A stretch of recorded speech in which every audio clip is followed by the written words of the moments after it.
Hi guys, I wanted to come on here and do a video to explain what I'm going to do to help you guys with social studies. I'm going to modify all of the questions in the packet that you got from Mr. Darcy, okay? So I want to just make this clear. This week, actually tomorrow, I think, pages 1, 2, and 3 are due. Okay, on my website, I posted already documents for page 1 and 2 that are much easier than what he sent home. One is like the T-chart that I posted. Number 2 are the questions from the excerpt from Thomas Corwin on the slavery passage.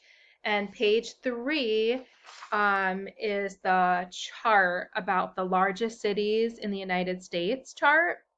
So if you look on your screen right now, I have 3, I modified it. So instead of the 5 questions, you're going to answer 1, 2, and 3. Okay, I'm going to try to do multiple choice because I know multiple choice is easier than just kind of an open-ended question.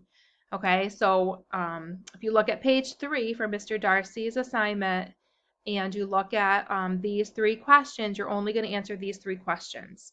If it's easier for you to do your work on here, on the document that I'm posting on my page, you can do your work here and I will send him what you do, what work you complete.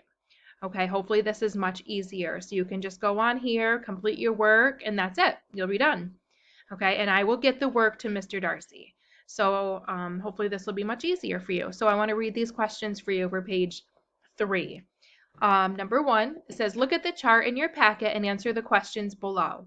Number 1, where are all of the cities located?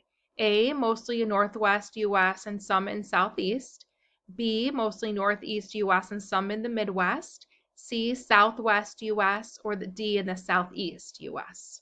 So that's multiple choice. Number 2, what do you notice about the population changes from 1820 to 1860? A, the population increases, goes up.